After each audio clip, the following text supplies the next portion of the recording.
about a document in Zimbabwe that was written by Professor Jonathan Moyo, along other fellow, I've forgotten his name, it is published by the Parliament of Zimbabwe already. You can read it in the website of the Parliament. And on this live broadcast, I'll be unpacking this particular document. They say this document is a product of a South African registered company, which is called Chikamo. Which is the company is called Chikamo registration, and it was issued by the Commissioner of Companies and Intellectual Property of South Africa. It's a South African company that came up with this document. You would not see, of course, in this certificate the directors, I think Professor Jonathan Moyo, I'm sure they calculatively did this. So this document was actually written by this company. It has been published by the Parliament of Zimbabwe. Interestingly, part of the chairpersons who will actually be, in fact, this document proposes suspension of elections in summary. And apart from that, from what I have just perused through, they will then put a committee, and then that committee will be co-chaired by Sengezo Chabangu. That's when Sengezo Chabangu comes in. They are saying the members of the committee should not include the ministers, both I think in Parliament as well as in Senate. I will actually be going through if we will not finish all of it. Maybe I may do part 1 today and most probably part 2 maybe later on during the day, or most probably tomorrow as the days goes by. There is no need actually to hurry to get into the plan and into the mind of what exactly the regime is thinking about. It's fun share this document with the people of Zimbabwe. Greetings and welcome on your lovely channel, the Unpacking Global News. If you're watching us for the very first time, please do remember to press the red or black subscribe button so that next time when we beam live, you become the very first one to watch us. So the document is written Breaking Barriers Initiative, PPI. That's the abbreviation. It's written putting Zimbabwe first. Obviously, there is nothing that can put Zimbabwe first. If someone at a certain corner in Kenya can actually draft this document and impose it to the people of Zimbabwe, and this document is forced to the throat of the people of Zimbabwe through an individual, by the way, who was not elected like Sengezo Chabangu, alongside others who may have been elected, but deceptively elected because what the people expected them to do, it is definitely not what they are doing. So let me start reading the concept of this document. I will try to share it also. I'm sure it's a public document at the moment. I will try to share the link on my Facebook page. That's Unpacking Global News. You should follow that page so that I'll be posting a lot of content on that particular page. So I will definitely share the link, or I may decide to share even the pictures of this particular document. So let me go through it. The concept, it says, this is a parliamentary project, Breaking Barriers Initiative, PPI, by and under the auspices of the Parliament of Zimbabwe to identify and break chronic barriers to efficient and service delivery, infrastructural development, and socio-economic progress in Zimbabwe, primarily caused by the scourge of perennial disputed elections and the resultant scourge of governance and policy environment in between the disputed elections. The goal of the initiative is to strengthen governance processes and policy-making environment to enable Zimbabwe to realize its full potential and achieve its development goals by industrializing and modernizing to sustain the lives and uplift the livelihoods of its people, leaving no one and no place behind. But the mind-boggling question is, how can you claim okay, all right, thank you very much. Yes.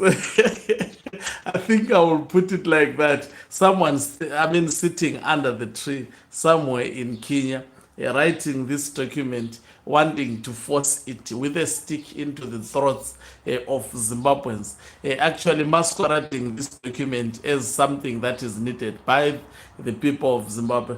By the way, you can't solve disputed elections through someone who is the cause of those disputed elections. Who causes the disputed elections? Who rigs the elections? It is ZANU-PF. Can the very same ZANU-PF then now come to the people and say, no, we are suspending elections so that we can actually push development and get rid of toxicity elections? Who create toxic elections? Is this the way of actually you can't then say, let me make an example. Someone is murdering people, and then someone comes with a proposal that the murderer should actually deal with the problem of people who are murdered in a society. This is exactly what I mean the Mnangagwa government seeks to do. So they have choreographed it, I mean, in a language that is highly deceptive to portray elections and to, I mean, elections in Zimbabwe are characterized by debate. In fact, it's not toxicity. In a democratic society, there should be debates. They should be actually dissenting views. It's very, very normal. It happens in developed democracies like in the United States of America, in South Africa. If you watch the Parliament of South Africa, but the country is thriving, the country is moving forward. So someone cannot say we want to stop that process. Then they want to create in the process within these years a society that would be docile whilst they do everything in the name of development. We have already seen Mnangagwa creating Mutapa Investment Company to silence, I mean, to stop issues of accountability. That company, it doesn't publicize its finances. So Gudagwa Shetakure and others, they get to loot state resources and procurement processes of that company, as well as how it is run. It is supposed to be a secret.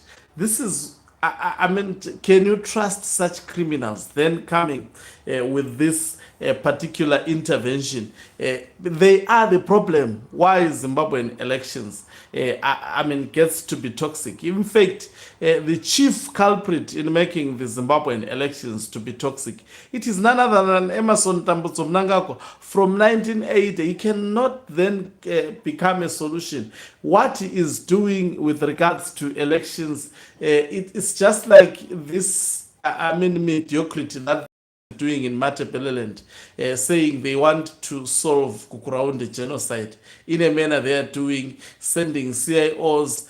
I mean, do you think that program will really be an intervention that would be accepted and appreciated by people?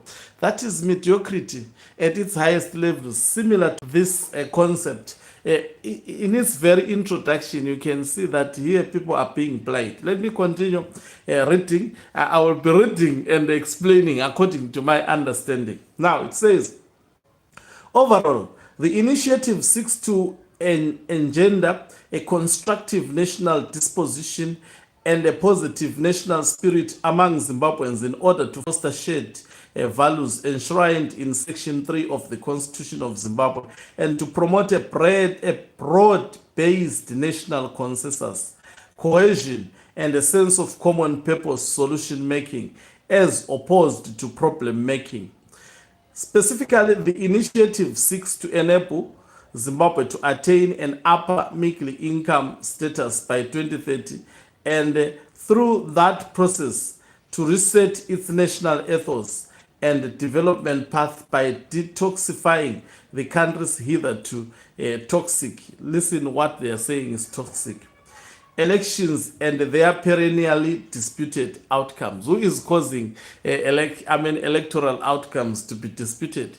It is Emerson Tambutso Mnangagwa. It's not a matter. We've got ministers in Zimbabwe, like this the current minister of Home Affairs, confessing that they slept the whole night because opposition had won in his constituents. They slept the whole night.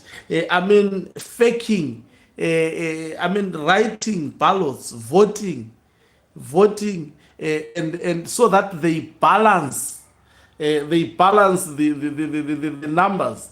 Then they come and say elections are toxic. What will stop them to be toxic if we have got these criminals, these robbers, broad daylight robbers, killers? What has made elections to be toxic? That is the fundamental question that should be asked. Don't be sold this narrative that we want to. Elections are toxic. Elections have never been toxic.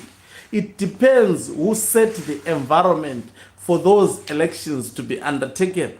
The problem is individuals who influence the implementation of these elections. It is not elections as actually a concept. In elections, there are debates. The society is supposed to debate. Those who participate, they're supposed to compete, and obviously have different point of views.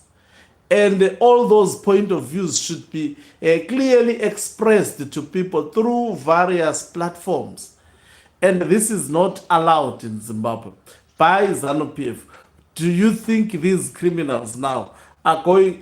This is mediocrity at its highest levels.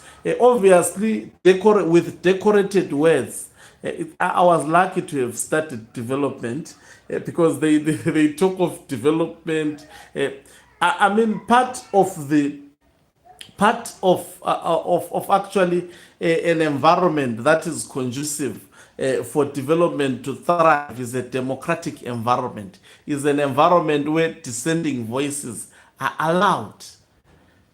That is part of is an environment whereby media plurality is actually promoted. In Zimbabwe, it is not promoted. In fact, it is thwarted. Now, let's go. So the first point, they are saying elections, that's they identify it as the toxicity. So they are saying ending elections, they will be detoxifying. Which how will they be detoxifying? By creating laws that will incriminate, speaking against the government, by creating the laws that will empower the state to silence and suppress. Where is this document coming from? It is coming from a person like Jonathan Moyo, with a wealthy history of suppressing the people of Zimbabwe through the creation of draconian laws. Surpassing the laws that existed, like Loma, which existed during the Ian Smith regime. So, okay. Anyway, let me continue. 2, winner takes all politics within and across political parties. So, winner takes all politics within and across political parties, governance processes, local and national policy environments, public service delivery systems at local and national level. Really, this is, these people are trying to hide over a finger. The reason why local governments are not performing, it is because of the national government, which is run by ZANU-PF. With alarming levels of corruption, lack of accountability and transparency, and the looting that is done by Zwikanandas, as it has been exposed by the retired General Chiwenga faction, as well as the Blessed Geza revolution. I mean, this is what is destroying Zimbabwe. We have been sold this lie. They were saying now, they were saying over the years, the problem is economic sanctions. And they are still saying it now. Now, look, they are saying also the problem is elections. They, anyway, let me continue. Now, let's go to the next topic. So this thing will take a lot of days. I see already my time is flying.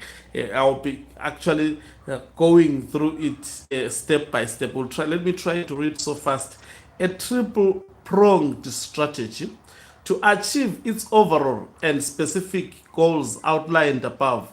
The PPI project is premised on a triple strategy whose components are drafting and adoption of key and far-reaching constitutional and legal reforms led by the Parliament of Zimbabwe. You getting the sense?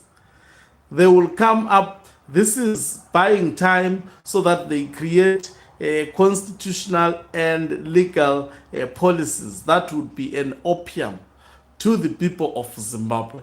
Remember, this would be created by people who are afraid to go for elections, parliamentarians who are afraid to go for elections, the president who is afraid to go for elections, and they are saying they are a solution over my dead body.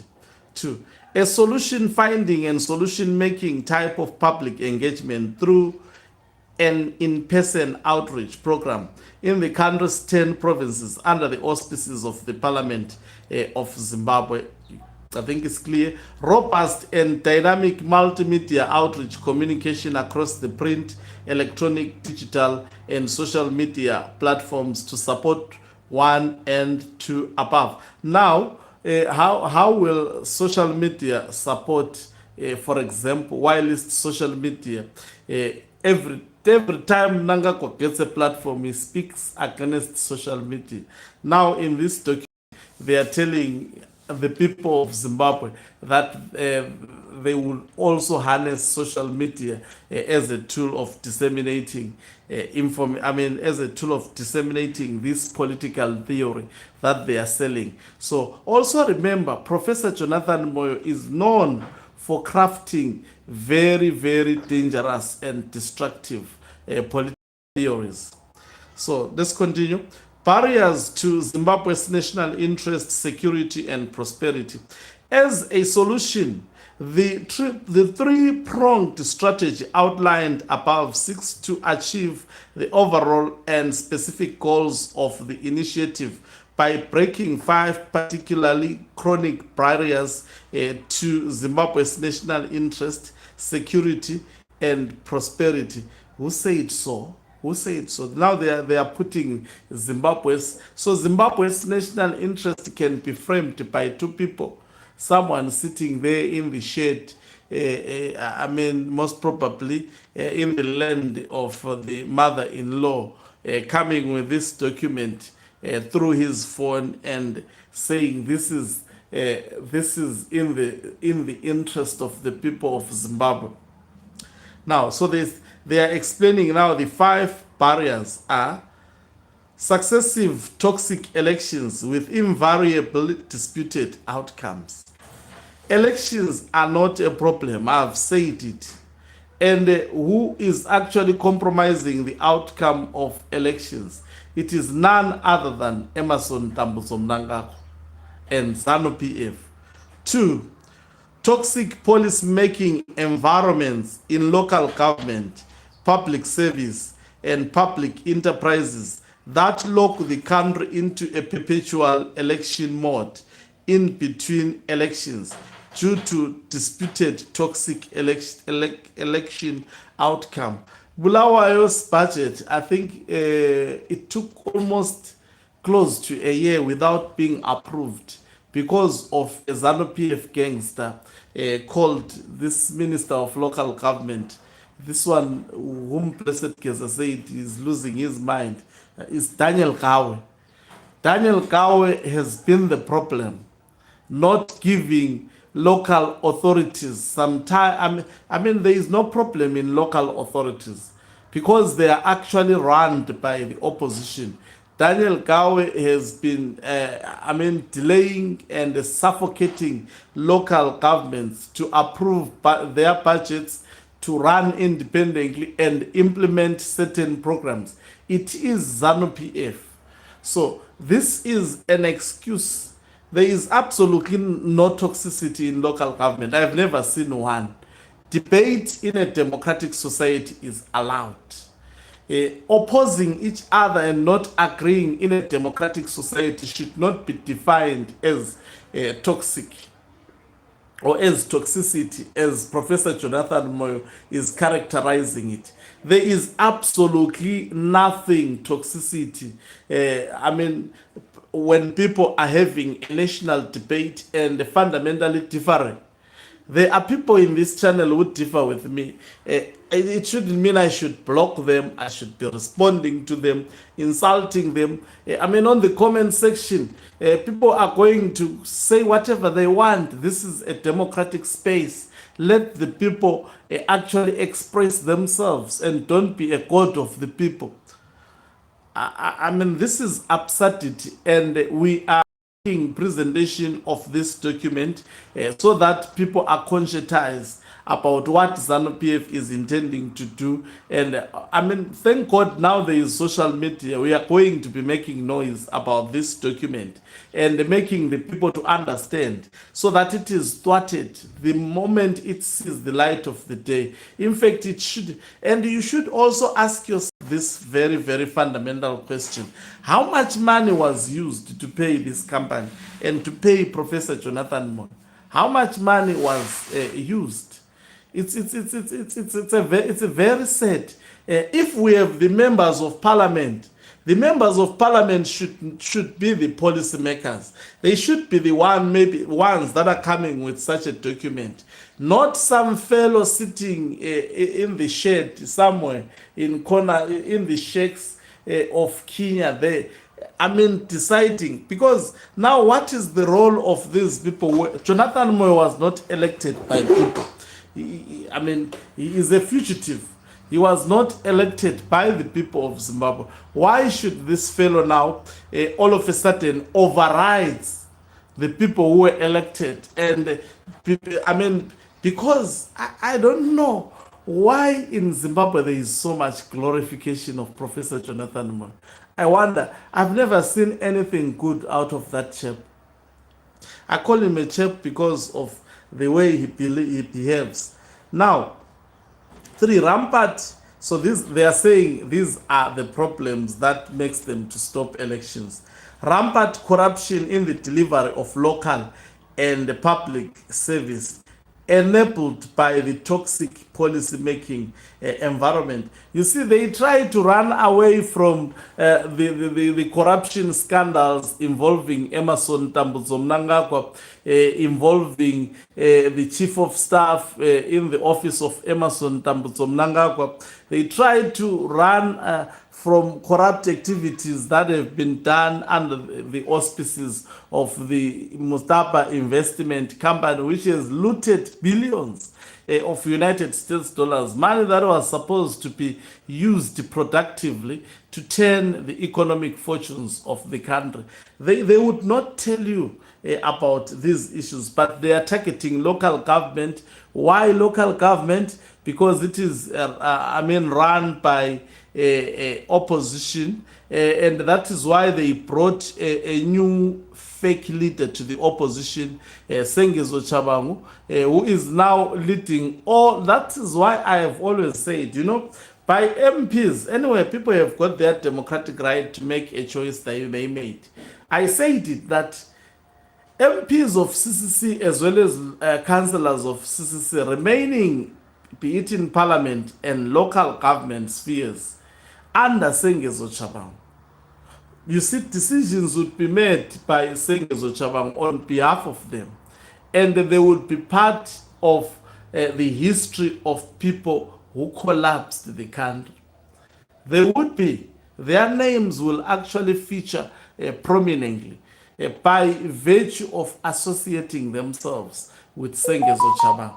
So it's quite as clear as actually now. Let me go. So they are saying their local government is an issue. The other one, 4, manipulation of toxic elections with disputed outcomes and the toxic policy making environment and their abuse by some Western countries, you see, as pretext to justify the unfair regime change agenda to impose unilateral, illegal, coercive sanctions on Zimbabwe, which have arrested and derailed the country's socio-economic development. Now they are bringing in other foreign countries. I don't know which foreign country came to Zimbabwe to do that. It's the very tired story that have been sold by ZANU-PF. They say toxic combination of 1, 2, 3, 4 above, leading to deep-seated and chronic polarization of national opinion, resulting in crippling social and political divisions that are inimical to the country's development objectives and socio-economic project. I mean, in a nation, you would never have everybody agreeing. In any normal nation, that is part of a democratic process. How do they intend to make everyone to speak with one voice by suspending elections? People should ask these very, very key fundamental questions. And this, by the way, should not see the light of the day. So I'm now on the topic, key deliverables of the initiative. The following are key specific deliverables that will be produced by the initiative. Strategic PPI concept paper delivered to the Parliament of Zimbabwe on 23 October 2024. So they started a long time ago. You see, they started a long time ago to come. PPI project document and PPI precursor document. PPI multimedia outreach communication strategy, operational plan, materials, equipment, and staff. PPI AI app for data analysis, interpretation of context from outreach and public hearings for use in drafting and producing the PPI Parliamentary Select Committee. PPI orientation, consideration, and adoption of the scope of work and timelines for the Parliamentary PPI Select Committee. PPI program and context for oral and written submission for the PPI Parliamentary Select Committee by civic society, religious groups, labor, corporate groups, vendor associations, community-based groups, traditional leadership, students group, etc. CCC. So this is what they intend to do. PPI program and content for the preview workshop for the support team, PPI program for preliminary pre-drafting of the zero draft of the PPI Constitution Amendment Bill workshop and zero drafts of consequential amendments to statutes, committee report draft. You know, all these things that I'm mentioning, because that is what we will actually be discussing. There is no need to be reading these key deliverables of the initiatives, because we are going to read about them. Now, all these things, if you look at them, how much money would be wasted on this program, which is anti-people, which is not for the people?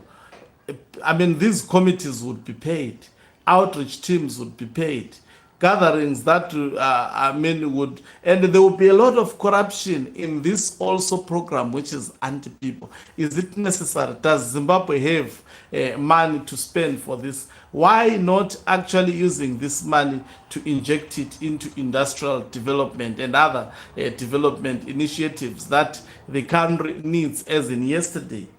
So let me go to, they say, to understand why 5 barriers outlined above should be of concern, the following conceptual background is relevant and instructive for the purpose of appreciating the thinking behind the proposed interventions in relation to the barriers in question. Stripped of its various fancy labels. Politics is an expression of what people quarrel about in a given community or country. There are two types of such quarrels.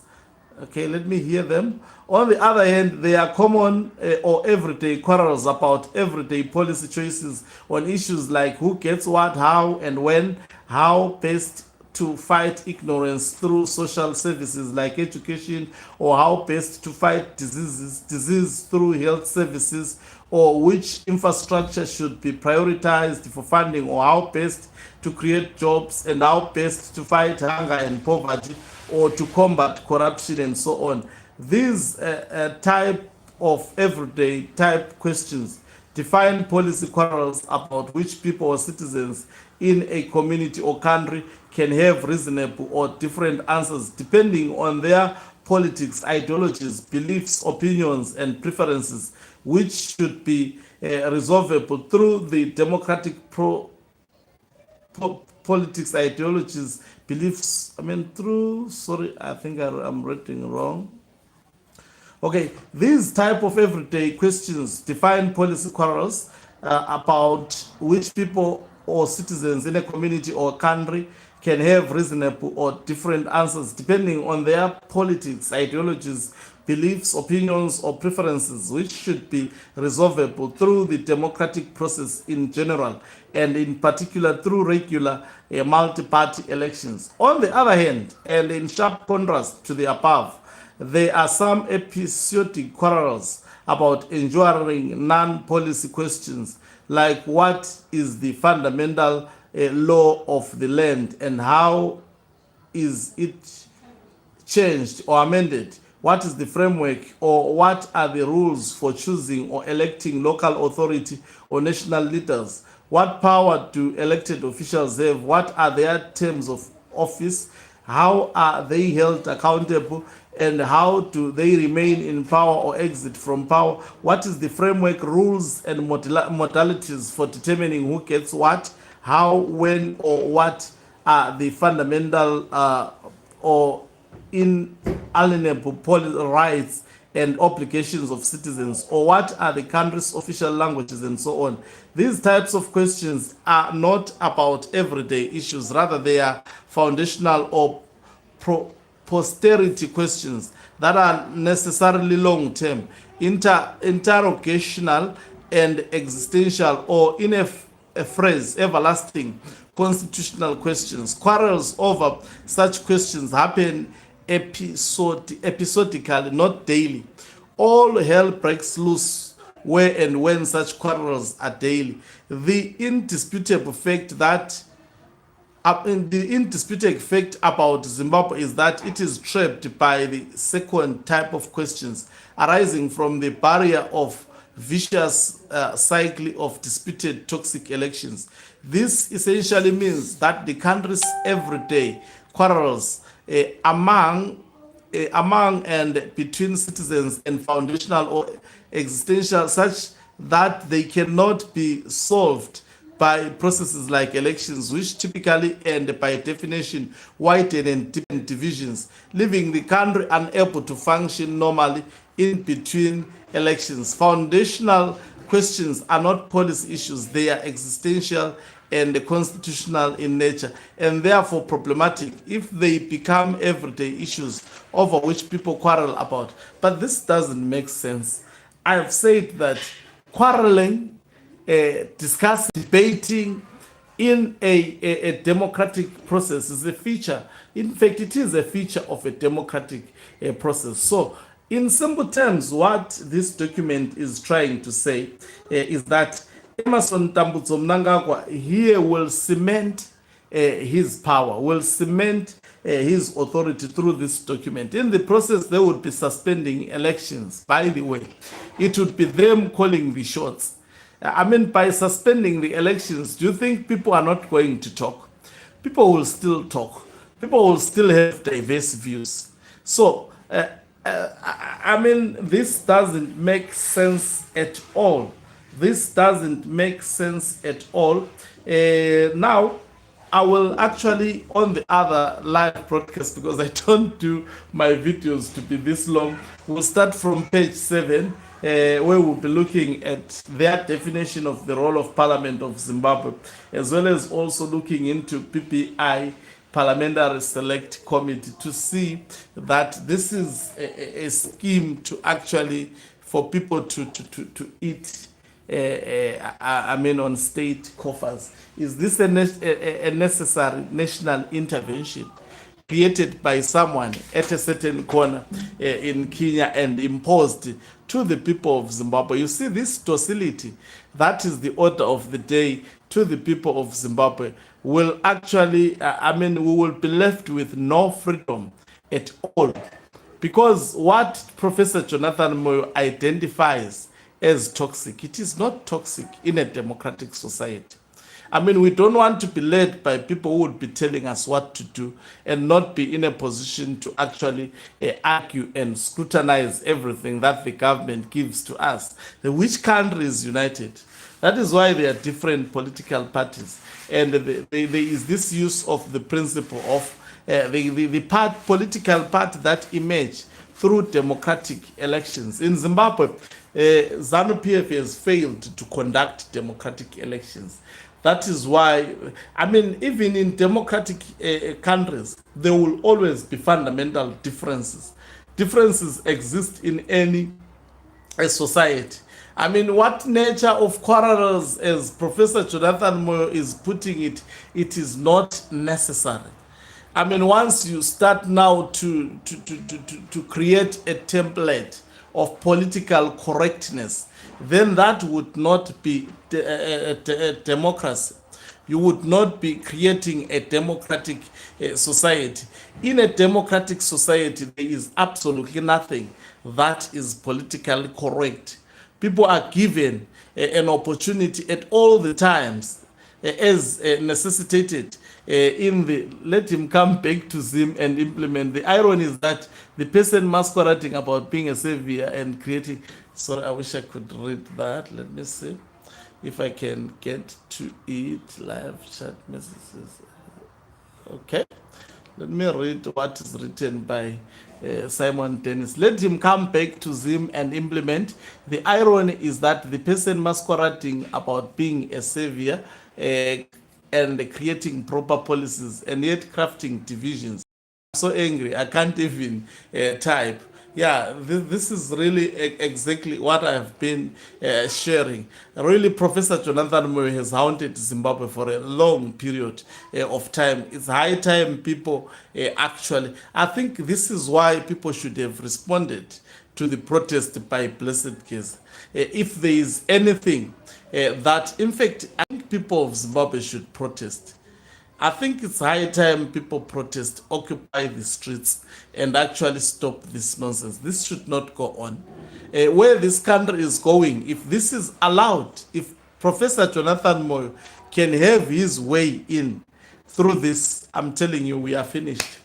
Mnangagwa will go after all his enemies, starting with retired General Chiwenga, Blessed Case, up to you, who is always criticizing him, and eliminate us.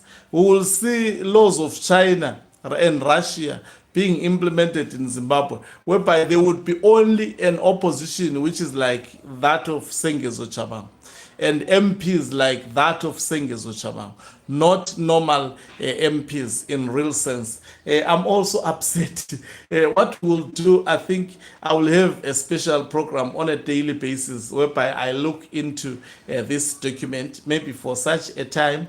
I'll be reading. The purpose is to make it understandable to people. We can't rush to, it's about more than 20 pages. I can't read a marathon 20 pages without actually commenting on what is said according to my views. So we will be going through that document bit by bit. And also, if you can also actually, I mean, I said I will post the link on my Facebook channel. You can also go through that document and read it there, but we will be unpacking it and exposing this regime for what it is. Thank you very much for watching us. If you are watching us for the very first time, please do remember to press the red or black subscribe button so that next time when we beam live, you become the very first one to watch us. You can financially support this channel by pressing the join button and be part of our members who are the heartbeat of this channel. channel. You can equally do so by pressing the thanks button and send us stars.